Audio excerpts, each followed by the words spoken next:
Hola, ¿cómo están? Yo soy Florencia Sana, soy docente de esta comisión, como me habrán visto, tanto en la presentación de la materia como en los mensajes que les voy enviando en el foro. En esta oportunidad estoy con una de nuestras colaboradoras, con Albi. ¿Cómo estás, Albi? ¿Cómo estás, Flor? Buenas tardes, buenos días, buenas noches, dependiendo de qué hora vean este video. Esta vez estamos con Flor para hacer como un cierre y una clase más que nada de repaso de los temas importantes que ya han visto, tanto con el doctor Espino, el doctor Ocon, con el doctor Rivas y con Ari. Así que esperamos que esta clase les sirva como cierre. Bien. Como les dice Albi, lo que hemos pensado es que nos parecía que les podía servir a ustedes y que iba a ser útil una clase que haga un recorrido con las características más importantes de los modelos que ustedes han visto hasta el momento, el modelo de la antigüedad, el modelo de la Edad Media y el modelo de la Edad Moderna. Si ustedes van al programa, van a ver que estos modelos abarcan la unidad 5 y 6, ¿sí? Ustedes han visto el modelo de la antigüedad y el de la Edad Media, que es la unidad 5 con el profesor Guillermo, el modelo de la modernidad, que es la unidad 6 con el profesor Espíndola, y también han visto en nuestra cátedra, en la en la comisión 2, perdón, en la parte de la unidad 5, Ariana y Martín también han hecho un recorrido histórico sobre la antigüedad y la modernidad, enfatizando en aquellos temas que solamente había mencionado el profesor Guillermo Con. Entonces, en esta oportunidad, lo que queremos con Ari es hacer una comparación en estos modelos para que ustedes tengan muy presentes las características de cada uno, no pegándonos a cada uno de los autores, en el caso de la antigüedad, a Platón y Aristóteles, en el caso de la Edad Media, San Agustín y Santo Tomás, y en el caso de la Edad Moderna, si Hobbes, Locke, Rousseau, también como exponente lo tenemos a Maquiavelo, que ya vamos a ver las particularidades, ¿sí? Pero sí nos íbamos a proponer, y acá estamos, ¿sí? Darles, ¿sí?, herramientas para que ustedes puedan ver estos textos, ¿sí?, de forma integrada, no de forma aislada, y que puedan ver por qué en la unidad 6 tienen tres textos, ¿sí? No solamente está Ruiz Miguel, bueno, no es caprichoso, no es ingenuo que esos dos textos estén, sino que están para que ustedes los aprovechen a la hora de estudiar, ¿sí? Hacerle algunas sugerencias. Es importante que la unidad 5 y 6 puedan hacer un esquema donde hagan una línea de tiempo y se ubiquen. Ustedes van a ver que Ruiz Miguel les va aportando los siglos, y en las clases también los profesores han indicado, ¿sí?, cada vez que hablan sobre los siglos, para que ustedes se sitúen en el contexto histórico, cultural, social de la época. Imagínense que estos modelos hacemos un recorrido, van a hacer un recorrido desde el siglo V antes de Cristo, ¿sí?, llegando hasta el siglo XVIII, hasta el siglo XVII, ¿sí? Entonces es muy importante que ustedes puedan ubicarlos temporalmente y espacialmente, ¿sí? Bueno, ¿qué te parece, Albi? Si arrancamos hasta que yo comparta pantalla, si querés sugerirle algo más a los chicos. Un consejo que le puedo dar de esta bolilla es que lo vean a todos como temas unidos entre sí, que ahí va a ser mucho lo que les decía Flor recién, de que hagan una línea de tiempo. Estas dos bolillas tienen la particularidad de que una es el producto de otra, o sea, todos son acontecimientos históricos que una nos ha llevado a estar como estamos hoy, y siguen estando hoy presentes en nuestro día a día. Y otra, ustedes tienen que ver que todo lo que el texto les dice de la bolilla 6 es así porque ha pasado algo antes, ha habido otros acontecimientos antes que son los que están en la bolilla 5, que ha generado esto. Entonces, eso es lo importante, que sepan interrelacionar los temas que hay y no lo tomen como hechos aislados. Unos son producto de otros, y fíjense bien lo que hay en el medio de los dos modelos, que es el modelo medieval, que generalmente a veces pasa de que no lo toman como tan importante, siendo que ese es el eje de los dos modelos y que marca la diferencia tajante entre estos dos. Bien, sí, perfecto. Bien, como les decíamos, las unidades 5 y 6 con estos tres modelos. Y ustedes quizás cuando leen el programa dicen, bueno, pero ¿por qué le llaman modelos? ¿Sí? Cuando uno hace un recorrido de la filosofía política, que cuando hablamos de teoría del Estado, indefectiblemente hablamos de filosofía política, ¿sí? Podemos hacer un recorrido sobre las ideas filosóficas de determinados pensadores o podemos hacer un recorrido acerca de los modelos, ¿sí? ¿A qué nos referimos con los modelos? Estos modelos hacen una reconstrucción racional sobre el origen y el fundamento del Estado, ¿sí? Nos muestran qué elementos, qué características, qué condicionamientos existían en las determinadas épocas para concebir el Estado tal cual hoy nosotros lo concebimos. Nosotros somos herederos de la cultura occidental y tenemos un modelo de Estado que no nace en Weber, que no nace en la modernidad solamente, sino que ya había elementos, ¿sí? Que lo han ido conformando, ¿sí? Y también elementos de la política, ¿se acuerdan? Con el texto del profesor Buldurini, que hace un repaso sobre las ideas de Vilas, donde se dice, bueno, ¿cómo hemos llegado hasta acá? ¿Qué elementos tenía el Estado, ¿sí? Para poder hablar de un Estado moderno, ¿sí? Por eso, como les decía Albi, todos los textos están relacionados, todas las unidades están relacionadas. Entonces, esta reconstrucción, ¿sí? Del origen y el fundamento del Estado la hacemos a través de las distintas épocas.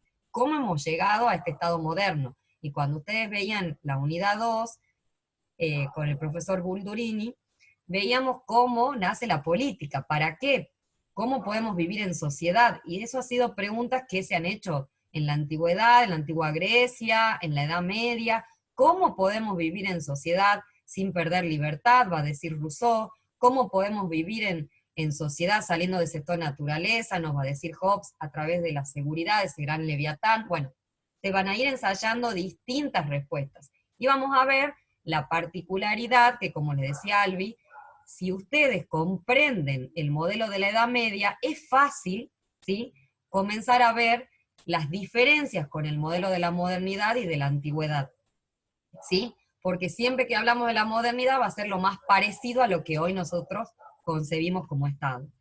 Además, estos modelos permiten comprender la justificación de esa relación de legitimidad. ¿Se acuerdan cuando veíamos legitimidad? De esa relación de mando-obediencia, ¿sí? ¿Qué características, qué posicionamientos tenía quienes mandaban? ¿Qué posicionamiento tenían quienes obedecían? ¿Sí? Por eso vamos a hablar del lado de la autoridad, vamos a hablar en la antigüedad quién la tenía, ¿sí? En el caso de la Edad Media, dónde residía ese poder, si en Dios, si en el poder temporal. En el caso de la obediencia, la idea de pueblo, que es una idea de la modernidad, ¿sí? Entonces vamos a ir dándole, ¿sí?, distintas características a esta relación de mando-obediencia. El modelo jovesiano, por ejemplo, va a justificar el porqué de las normas, el porqué del derecho, ¿sí?, y el porqué de las instituciones estatales, ¿sí?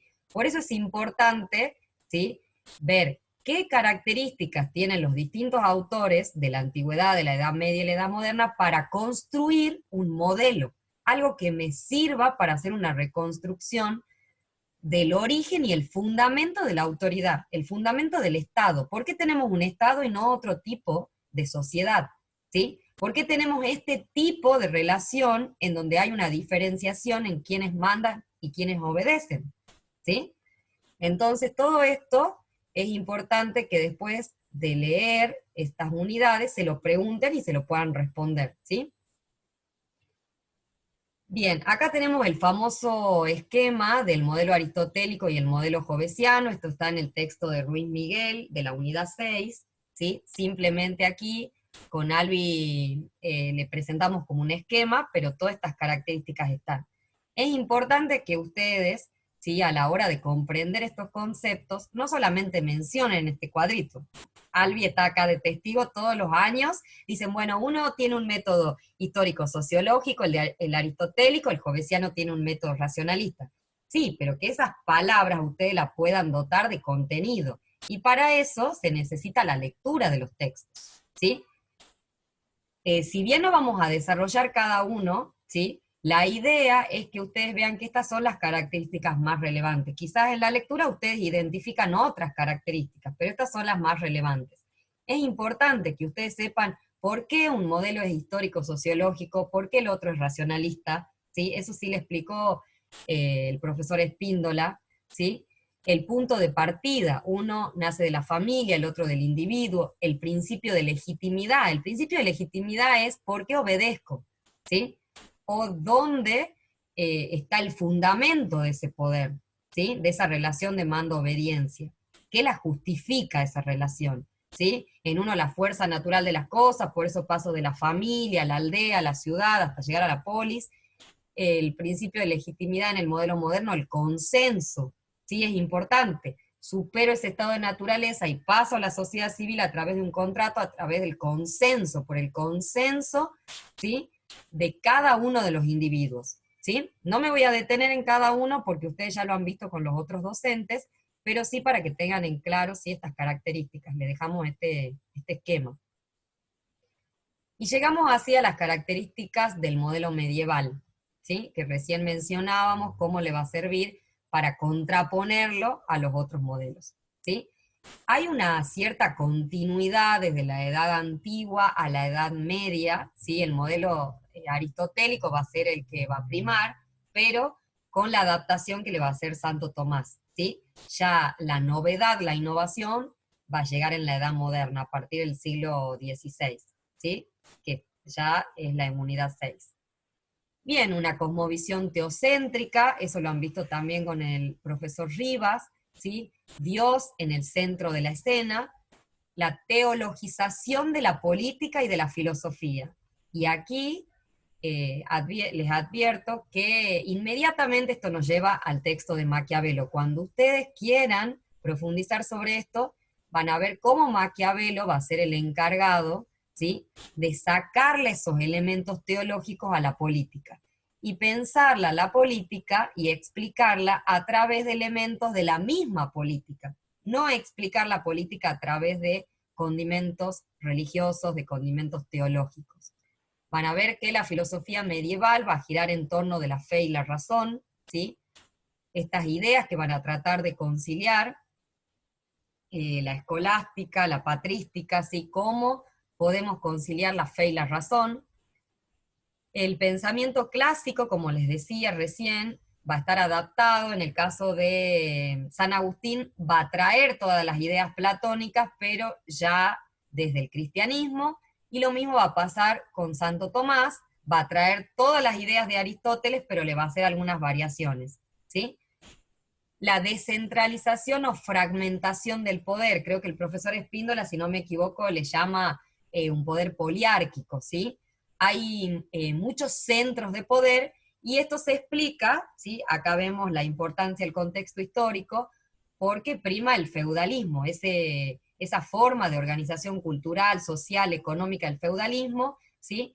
Estaban divididos por feudo, ha caído el imperio carolingio, entonces hay muchas guerras, muchas invasiones, se han armado los distintos feudos, y ustedes se acuerdan de la secundaria, con el pacto de vasallaje, el señor feudal, el vasallo, que se unían por el tema de la seguridad, ¿sí? Porque era un momento de mucha turbulencia en Europa, entonces cada uno de los feudos es independiente, tiene su ejército, tiene su señor feudal, eh, también para que se acuerden de ese típico triángulo, ¿sí?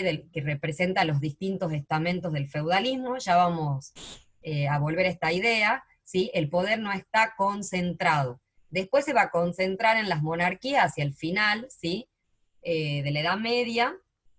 Muchos ya han podido unificarse, muchos estados, no así Italia, pues lo van a ver con Maquiavelo, ¿sí? Y el poder todavía está difuminado, ¿sí?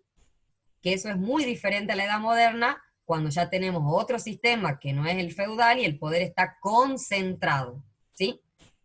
Origen divino del poder, ¿sí? El poder proviene de Dios y esto va a suceder en toda la Edad Media y ya vamos a ver las variantes de esa atribución divina del poder.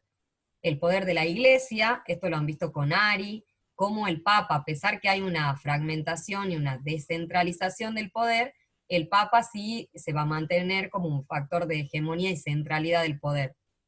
Bueno, la disputa entre lo civil y lo eclesiástico, con la teoría de las dos espadas, que la han visto con el profesor Guillermo Kohn, ¿sí? De un lado el poder temporal, del otro lado el poder de la iglesia, ¿sí? De un lado el poder secular, ¿sí? El civil va a adquirir en todos los textos, va a tener distintas palabras para definirlo, pero que ustedes van a ver que son equivalentes. ¿Sí? Algunos dicen poder temporal, otro el poder civil, el poder secular, ¿sí? Para que ustedes lo vayan advirtiendo. Eso es porque Ruiz Miguel toma los distintos términos que utilizan los autores, pero hasta en Lutero van a ver cómo se sigue dividiendo esto del poder celestial, el poder temporal, también lo van a ver a San Agustín en su libro emblemático Las dos ciudades, ¿sí? La teoría de la espada está explicada en el texto y también la explica el profesor Guillermo Kohn, así que no me voy a detener ahí, pero sí, todo esto que vamos viendo son características que ustedes cuando lean, ¿sí? Van a volver a este esquema y van a decir, esto se refiere a la teoría de las dos espadas, esto se refiere, ¿sí? A la cosmovisión teocéntrica. Bueno, las teorías ascendentes y descendentes del poder, que están vinculadas con esta característica del origen divino del poder. Va a primar en la Edad Media las teorías descendentes, que también lo han visto con Ariana, ¿sí? Y el profesor Martín Rivas. ¿Por qué predominan? Porque está esa idea de que el poder reside en Dios, ¿sí? ¿Por qué descendentes? Porque reside en Dios el poder, viene de Dios, después baja, ¿sí? Desciende al pueblo, que el pueblo tiene un papel totalmente pasivo, ¿sí? El pueblo dice, es el titular originario del poder y el ejercicio del poder lo tienen los gobernantes, que será la nobleza, los marqueses, los duques, después será el rey, ¿sí? Pero ese poder siempre va a provenir de Dios. Hay otra teoría descendente que dice que de Dios pasa directamente a los reyes, otra que dice que de Dios pasa al Papa, ¿sí? Hay distintas variantes, pero siempre ese poder va a provenir de Dios. El pueblo acá, nos olvidemos de la soberanía popular, y muy bien Ari que le ha señalado eso, porque no podemos hablar de soberanía popular todavía en la Edad Media, ¿sí? Entonces la teoría descendente es porque baja el poder, ¿sí? No hay teorías ascendentes, a nivel teórico sí la desarrolla Marsilio de Padua, que ahí dice el texto, bueno, es el más democrático de la Edad Media, pero sí hay revueltas campesinas que realmente van motorizando un poco al pueblo, que se revela frente a la cantidad de impuestos que le cobraban, hacia el lugar de desventaja social que tenían, y reclaman los privilegios que tenían los gobernantes, pero vemos algunos atisbos de lo que va a ser este poder ascendente que viene de las bases hacia arriba, ¿sí? Pero sobre todo en la Edad Media va a predominar este modelo descendente, ¿sí? Otra de las características, como mencionábamos hace un rato, cuando yo les decía la famosa pirámide, ¿se acuerdan del feudalismo, donde estaba arriba, sí, o el emperador, o el rey, depende de la época, la nobleza, o el alto clero, el bajo clero, abajo estaban los campesinos, ¿sí? Entonces, ese esquema estamental hacía que alguien no pueda tener movilidad social.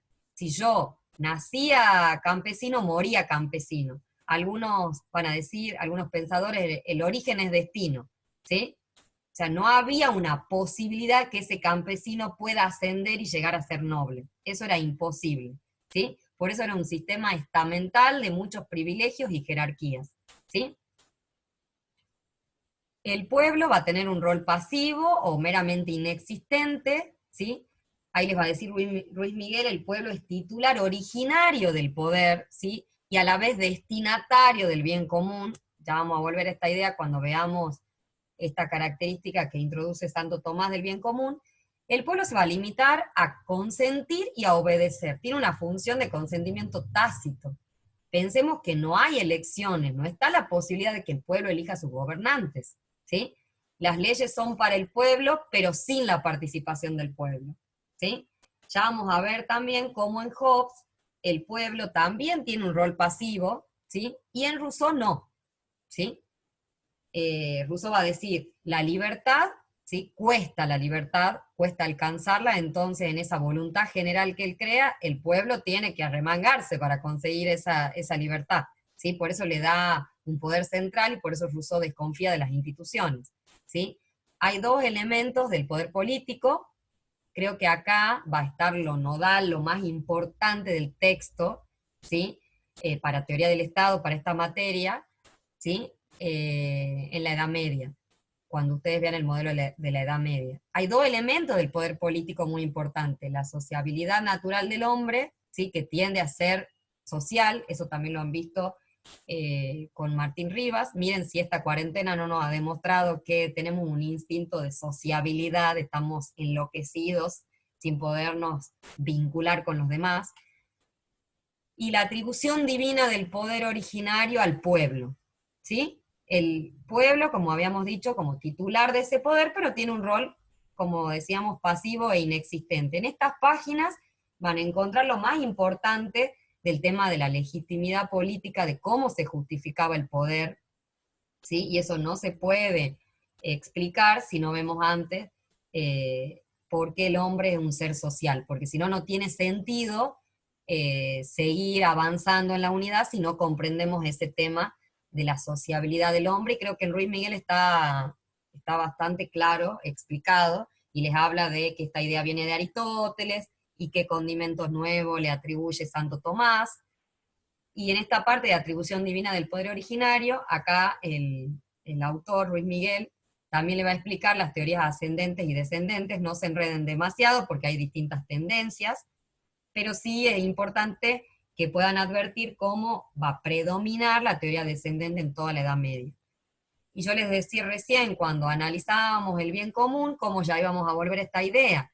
¿Se acuerdan que Aristóteles decía que en la polis se desarrollaban todas las potencialidades del hombre, que la polis no solamente existía para satisfacer las necesidades, ¿sí? De la sociedad, del pueblo, sino para vivir bien, ¿sí?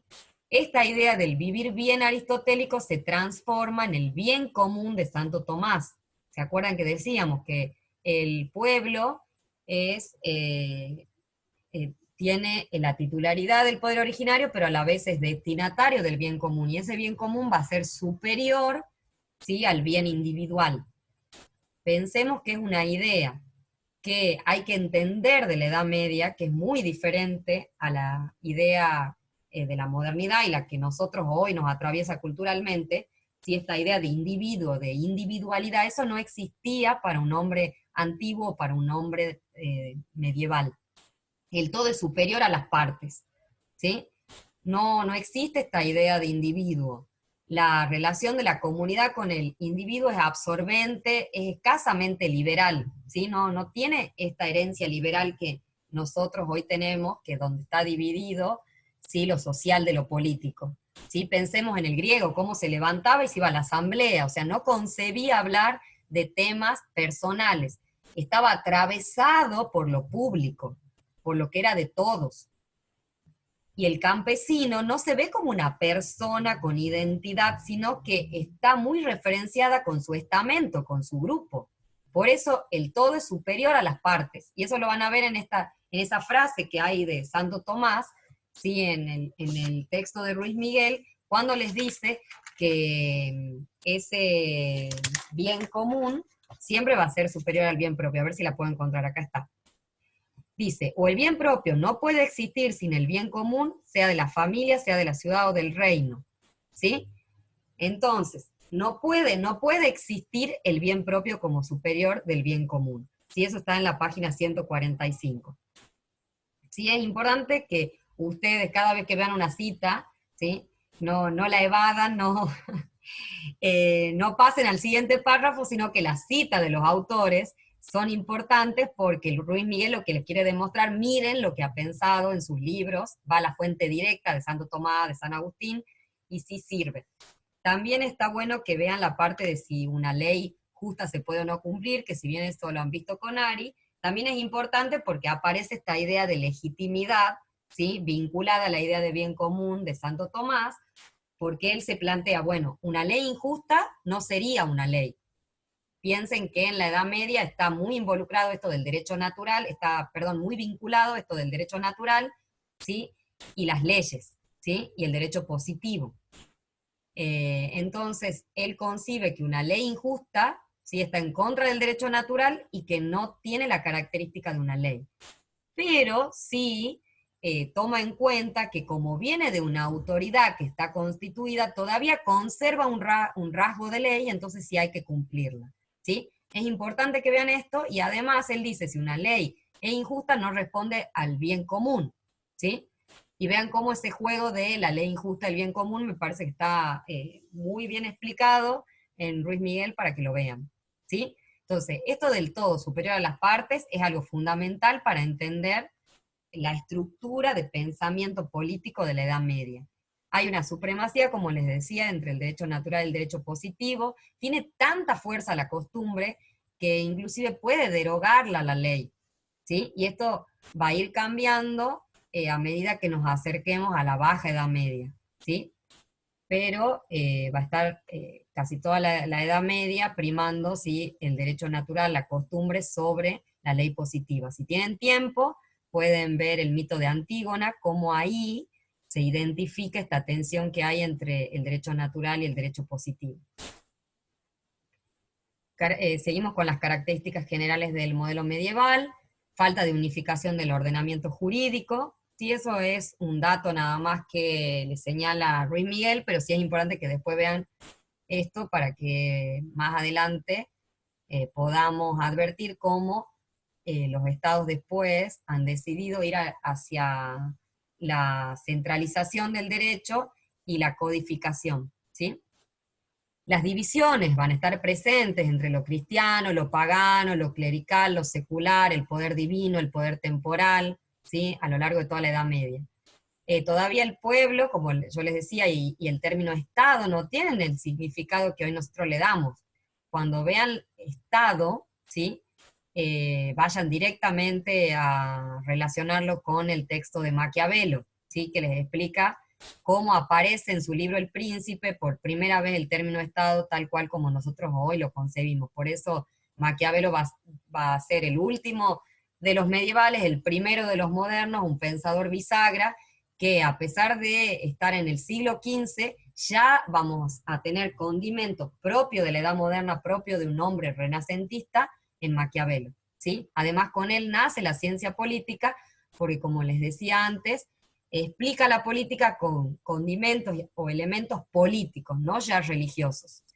La justificación natural de la asociación política, ¿sí? Esta evolución eh, natural que hace Aristóteles, que nos va a remitir a esa característica que ustedes tenían en el cuadro, la primera, que era un modelo histórico, sociológico, ¿sí? Que parto de la familia, no parto del individuo, como sí en el modelo de la modernidad, ¿sí? En la familia, la aldea, hasta llegar a la polis, ¿sí? La ley eterna y la ley natural, muy característica de la Edad Media, casi todos los autores hacían estas distinciones, y vean también cuál es la función de cada una de las leyes en Santo Tomás. El saber está en manos de la Iglesia, pensemos que el surgimiento de las universidades recién lo vamos a tener en el siglo II y siglo XIII, los parlamentos medievales, cuál era la función que tenían. ¿Y por qué les menciona Ruiz Miguel los parlamentos medievales? Porque ahí les da la característica de cómo era la representación política en la Edad Media, que va a ser corporativa, ¿sí? El pueblo ahí no va a participar, no va a intervenir en ninguna clase de elecciones como ahora. Entonces al parlamento se iba para hacer peticiones, ¿sí? Pero me representaba a alguien que yo no lo había elegido, ¿sí? A veces representaba a la oligarquía a alguien que no concebía a la baja oligarquía, ¿sí? O no estaba al tanto y muy bien informado de realmente las necesidades que tenía ese grupo. Y tomaban a ese grupo como algo universal, como algo que era homogéneo, cuando había, ¿sí? Dentro de ese grupo otras necesidades, otras demandas, ¿sí? Para el rey o para el gobernante, ¿sí? Y en el Parlamento no se las tenía en cuenta, ¿sí? No tiene que ver nada con la representatividad que hoy nosotros tenemos, ¿sí? Cuando vemos una discusión en el Congreso, cuando vemos que hemos tenido la posibilidad de votar a quienes nos representan. Eso no existía en la Edad Media. Y ahí les señalo las páginas. Bueno, creo que, Albi, hemos llegado a la Edad Moderna, espero no haberme olvidado de nada de la Edad Media. Bueno, como les decía, hay otras características, pero hemos tratado de ver las más importantes. Esta idea organicista de la sociedad, o que todo, el todo es superior a las partes, la idea del origen divino del poder, que no nos olvidemos que durante la Edad Media va a estar presente ese modo de organización social, cultural, económica, que es el feudalismo. Todavía no podemos hablar de capitalismo ahí, ¿sí? El poder de la iglesia, ¿sí?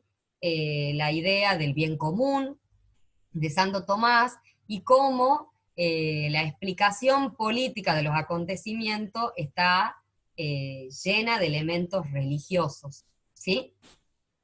Finalmente vamos a llegar a la modernidad, ¿sí? Hay una construcción racional y metafórica del Estado, ¿sí? ¿Por qué racional? Porque hay un método racional que no me voy a detener ahí porque les ha explicado muy bien el profesor Espíndola a qué nos referimos cuando ya se deja de usar la fe y se utiliza la razón para explicar los acontecimientos, ¿sí? Y metafórica porque si bien no se puede señalar que hay un momento histórico de que existía el estado de naturaleza y paso a la sociedad civil, esa metáfora contractualista nos ayuda a interpretar, a comprender cómo esa sociedad se puede explicar como si fuera producto de un contrato, ¿sí? Y ese principio de legitimación política va a ser el consentimiento, ¿sí? La secularización del poder, cómo el poder se va alejando de la religión, se hace más secular, ¿sí? Eso lo van a ver también con Maquiavelo. Hay un alejamiento de ese origen divino del poder, hay una nueva visión y también el papel que juegan las pasiones. Ya va a aparecer términos como sanciones para quien incumple, ¿sí?, alguna determinada ley, y nos vamos alejando de esto de que es un pecado, ¿sí? O lo impuro de las pasiones, sino pensar que el hombre, por un lado, tiene pasiones, tiene su aspecto irracional y también tiene su aspecto racional, ¿sí? Las pasiones como una característica, ¿sí?, de los seres humanos, ¿sí?, no como algo peyorativo, como algo negativo. Tenemos acá, esto es muy interesante pensarlo como la desteologización de la política, ¿sí? Sacarle a la política todo condimento religioso, teológico. Por eso ahí les señalo que vean Maquiavelo. Y así llegamos al texto de Todorov, que seguramente acá ya desisten y no siguen leyendo, ¿sí? En la unidad 6, porque tienen 3 textos. Siempre empiezan por el primero y después los abandonan a los demás. Bueno, como les decía Albi al comienzo, tienen que integrar todos estos temas, ¿sí? Por algo está el texto de Maquiavelo, donde le va a explicar perfectamente cuál era la situación de Europa, más precisamente de Italia, o sea, cuál era el peligro de no tener unificación, ¿sí? Cuál era el peligro en el sentido de que estaban todas las potencias alrededor que ya estaban, habían conseguido la unificación, el tema de la presencia del Estado, de la palabra Estado, del término, el tema de la política, cómo ya se juega diferente, existen otras reglas de juego. Entonces va a ser muy importante de ver esta característica de la secularización del poder con Maquiavelo. Y ahora Alvin les va a contar un poquito sobre el texto de Todorov, sobre la ilustración, ¿sí? Ya estamos siglo XVIII. Lo interesante del texto de Todorov y lo que presenta como el proyecto ilustrado, en realidad es como con Flor le venimos diciendo. Esta ilustración que presenta él dice que es el producto de todo lo que viene pasando antes. Todos los sucesos, tanto en la época medieval, estos procesos que se están produciendo ahora en la época de la modernidad, llevan a una etapa de debate, a una etapa de estudio de por qué es, de qué es y de qué generó, y lleva a que en este momento de la ilustración, el hombre empieza a tener una primacía de su autonomía. En sí, él va a marcar como 3 puntos de ideas importantes de la ilustración, lo que es la autonomía del hombre, la finalidad humana de nuestros actos, de los actos que realiza el hombre, y la universalidad. Esas son como las 3 ideas principales que va a marcar él, que marca esta ilustración, todo este proceso de estudio, debates, etc. La autonomía más que nada va a que el hombre se va a dar cuenta de que el importante y el que está en el foco del acto es la misma persona, es él. Él va a poder realizar sus propias acciones, él va a poder decidir qué es lo que está bien, qué es lo que está mal. Va a tener sí un límite, que son las leyes que ya hasta este momento ya han sido creadas, ya hay leyes, ya hay un poder soberano dentro de nosotros, ya hay alguien que nos manda, lo que nos dice que está bien, que está mal, pero en sí está en esa autonomía propia que va a tener la persona el de cumplir o no cumplir esa ley.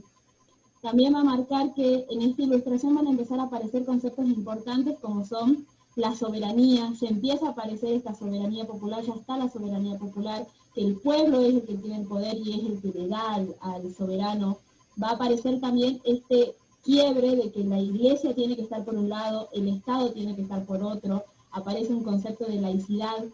También ahí marcando lo que es este punto también de la finalidad de los actos es que el hombre va a buscar también la felicidad propia, va a buscar avanzar, encontrar más conocimientos, hay un avance en la ciencia y en el arte que lo pone al hombre también en el foco, marca también que ahora el hombre ya no se encarga solamente de estar en su espacio, sino que lo que va a hacer es buscar otras sociedades, buscar a otras personas, estudiar esas situaciones y todos estos conocimientos que abarca, que genera, hacerlos conocer a las otras personas. Acá, por ejemplo, en Jujuy está pasando X situación, y le cuenta a Florencia, Flor me cuenta qué está pasando en Tucumán, y creamos un nuevo conocimiento y lo llevamos a alguien de Buenos Aires, por ejemplo. Esto es lo que marca la ilustración que el hombre está haciendo, está generando este conocimiento en base a las diferentes experiencias que va juntando de diferentes personas, diferentes situaciones. Y acá también lo que es central es que aparecen lo que son la importancia de los derechos inalienables de la persona.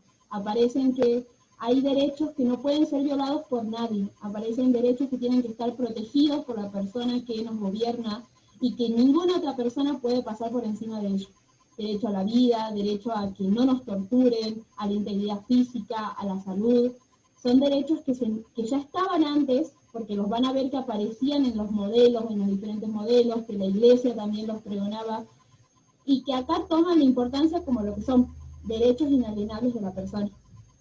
Y ahí, unido a esto, aparece lo que es esa universalidad, esa idea de lo que es universal.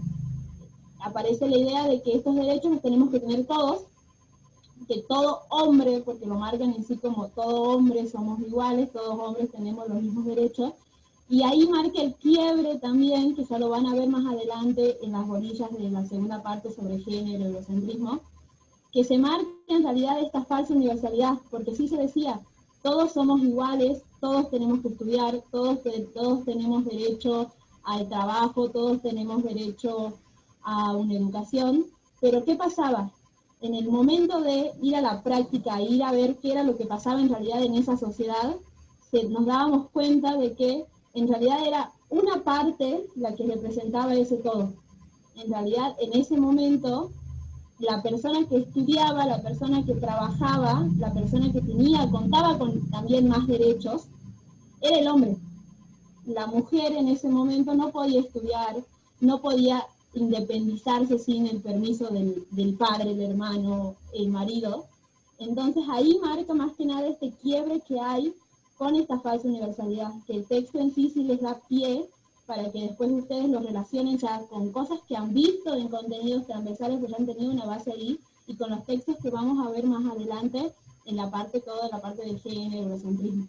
Y cierra el texto con que este proceso que ha pasado aquí en la ilustración, que fue producto de todo lo demás que viene pasando, es lo mismo que va a pasar ahora y que va a seguir pasando más adelante. Todo es producto de un avance histórico, un porqué, un cambio en la realidad, y que va a seguir pasando, y que no, el hombre lo que tiene que hacer es no frenarlo, no porque tenga miedo a que pase X cosa, tiene que pararlo, al contrario, tiene que ver por qué ha pasado eso, evitarlo si es que no lo parece, buscar las formas, medidas políticas públicas, para evitar esa situación y para poder llegar a un mejor futuro que el que tuvo. Pero es todo, como venimos diciendo, todo es un proceso histórico que se repite, que va a seguir estando día a día. Mañana vamos a tener una situación diferente a la que hemos tenido. Pero el cierre de texto es eso. Todo este mismo proceso, este proyecto de ilustración va a pasar quizás de acá a 20 años, va a pasar lo mismo. Va a haber un debate de todo lo que está pasando hoy con esta cuarentena del año 2020, y en base a todos los problemas, a todas las situaciones que hubo, va a resultar otra cosa, que quizás genera otra cosa, o si pasa otra pandemia más, ya sepamos cómo actuar en frente de esto. Pero eso es lo que quiere dejar en sí el texto, que el avance histórico que se va produciendo en el día a día, y cómo el hombre no tiene que frenar este avance histórico. Bien, ahí es clave la idea de progreso, que es lo que le estaba explicando a Albi, y bueno, esta idea de escepticismo, que no va a estar presente en la Edad Media porque las respuestas ya le venían dadas por parte de la Iglesia al hombre.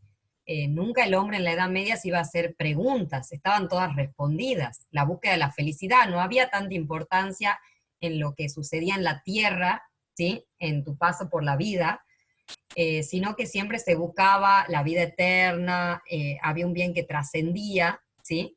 Eso también lo van a ver presente en uno de los elementos de la Edad Media, como hay una función teleológica, ¿sí? Que no es lo mismo que teológica. Teleológica, que va hacia un fin, y cómo se busca que ese poder temporal se una a los proyectos de la Iglesia con esta idea de trascender, de la salvación, ¿sí? Por eso va a haber sanciones por parte de la Iglesia a los reyes, y vamos a ver cómo viene una sanción desde la Iglesia religiosa para una conducta que a nosotros hoy nos parece netamente política, la excomulgación, ¿sí? ¿Qué tiene que ver en ese momento, ¿sí? ¿Por qué a nosotros nos parecería tan extraña ahora? El hombre artífice de su destino, lo que les decía Albi, ¿sí? Todas estas características que le hemos marcado, ustedes las van a ir dotando de contenido y van a ver cómo es tan diferente al hombre medieval. Sí, es importante que vayan viendo, ¿sí? Las grandes diferencias, y que Todorov también les va a hablar del concepto de individuo, ¿sí? Y lo que charlábamos recién con la Albi antes de grabar esta clase, es cómo el texto de Todorov es tan simple y a la vez tiene tanto contenido, te dice tantas cosas, pero de una manera bastante llevadera, bastante amena. Si alguna vez quieren repasar esos conceptos de la ilustración que habían visto en la secundaria, ¿sí? De una manera más en profundidad, más detallada, ¿sí? Ese libro, la verdad que es excelente, el libro de la ilustración de Todorov, y aparte es cortito, ¿sí? Así que les súper recomendamos. Bueno, nos quedan un par de características y ya vamos cerrando. El tema de que se presupone el consentimiento y la libertad de los gobernados, ¿sí? El aparato público va a estar para proteger al individuo, esta es una idea típicamente liberal, razón autointeresada para salir del estado de naturaleza, en el sentido de que el individuo quiere superar esa guerra de todos contra todos, el hombre lobo del hombre, esta idea de que sale, ¿sí? Para superar este momento de tensión permanente, de violencia permanente, ¿sí? No por la idea de bien común, no piensa en su comunidad, sino que piensa individualmente. Por eso, ese contrato, como lo veían con el profesor Espíndola, cada uno decide superar ese estado de naturaleza, y todas esas voluntades, ¿sí? Se unen para poder salir, pero no por una idea de bien común. No es que de un lado está el pueblo haciendo el contrato con ese gran leviatán, sino que individualmente cada uno lo va decidiendo, porque ya no se puede vivir así, sin saber qué es lo mío, qué es lo tuyo, con esta anarquía de los significados. No se puede seguir así. Entonces se busca una autoridad superior para que venga a decir qué es lo mío, qué es lo tuyo, qué es lo justo, qué es lo injusto, ¿sí? Por eso dice que es una razón autointeresada. No se sale por la idea del bien común. Ya no el todo es superior a las partes, ¿se acuerdan? Ya estamos muy lejos de la idea de Santo Tomás. La concepción del individuo, ahí también van a ver, como les decía en el texto de Todorov, se abandona la visión organicista de la sociedad, del todo superior a las partes, aparece este concepto de individualidad, aparecen las características del Estado tal cual hoy lo concebimos, del modelo actual de Estado, y eso también los va a ayudar el texto de Maquiavelo. Bien, entonces, para ya ir cerrando, ¿sí? Porque esta clase viene a tomar ¿sí? Los conceptos que ustedes ya vieron con los distintos docentes que han podido visualizar en la unidad 5 y la unidad 6, que los han venido acompañando, y con Albi solamente pretendíamos que rescatemos todo eso que se ha dicho y los coloquemos en esquema que a ustedes le permitan a la hora de estudiar, ¿sí? Encasillarlos, ¿sí? Y volcar un contenido en el modelo de la antigüedad, en el modelo de la modernidad, en el modelo medieval, ¿sí? Por supuesto que no nos hemos detenido mucho de cuándo inicia, cuándo termina, ¿sí? Porque todo eso lo tienen en las clases, nos parecía mucho más importante hablarle de las características para que la tengan en un solo lugar y cuando lean, ¿sí? Ustedes vayan remitiéndose de nuevo a este esquema y decir, ah, esto se refiere con teoría descendente, a esto se refiere con método racional, ¿sí? No era la idea explicar conceptos, sino más bien verlos en una integralidad cada uno de los modelos.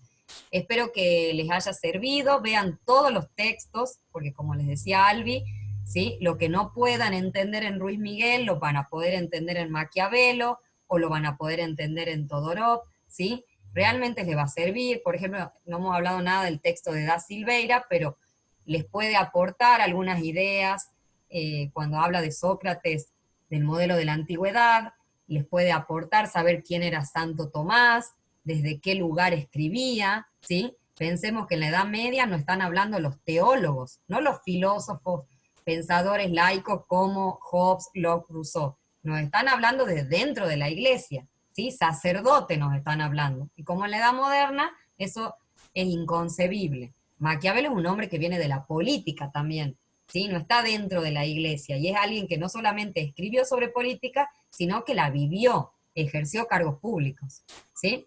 No sé, Albi, si vos querés aportar algo ya para cerrar. Como cierre, quizás un consejo sería que, primero que nada, vean las clases, lean los textos, utilicen los foros que hay habilitados para cada una de las orillas para hacer las consultas puntuales y después realicen cuadros donde pongan en un lado el modelo antiguo, modelo de la media, modelo de la modernidad, y los comparen entre sí. Y que por favor no se olviden de ver lo que hay en el medio de esos. ¿Por qué se ha pasado de estar del feudalismo a la sociedad? ¿Por qué se ha pasado de una idea donde el poder era teocéntrico a antropocéntrico? ¿Qué ha pasado ahí en ese medio? Porque eso es lo importante. Como les decimos, desde que ha empezado la materia.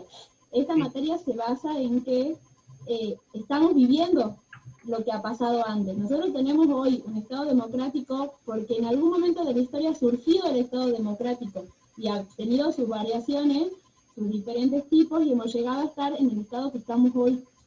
Y que busquen relacionarlo con todo lo que está pasando ahora, con lo mismo que nos pasa ahora, con alguna noticia hasta de otro país también, que busquen relacionar todo con todo, porque en el Estado Exactamente. no hay materia, no hay otra materia más en la que no puedan encontrar cosas de distintos lados. Cuando pasa lo que está pasando en Estados Unidos, lo que ha pasado en Venezuela, lo que ha pasado en Bolivia, todo tiene que ver con todo y todo el material lo tienen ahí y busquen relacionarlo. Así quizás comprendan más el tema en base a eso, en base a buscar ejemplos, en base a buscar comparaciones. Cuando en su misma sociedad o en su mismo barrio, cuando tienen un colegio que enseña religión, ¿por qué enseña religión ese colegio y por qué la escuela pública ya no enseña religión? Cuando antes quizás sí lo hacía. Ahí también pueden ver esas diferentes comparaciones. Son cosas que en el día a día ustedes lo tienen por todos lados y que tienen que encontrar la relación. Y estas bolillas sí son muy importantes, la relación que tienen entre las dos las tienen que ver como lo que son un todo y un porqué de cada uno de ellos. Y que utilicen por favor el foro que tenemos para hacer las consultas, para que se saquen todas las dudas y para que en el momento del examen no se den con que esa era la duda que tenían y no la han consultado por X cosas, y en el examen ya no hay otro momento más. Así que utilícenlo, ahí todos vamos a estar más que dispuestos a contestarlo y a sacarle todas las dudas que tienen. Bien, utilicen, como dice Albi, todas las herramientas, ¿sí? Pero no sirven de nada todas estas herramientas de las clases, de los foros, si ustedes no leen los textos, ¿sí? Y los textos de la bibliografía obligatoria, no lean apuntes, ¿sí?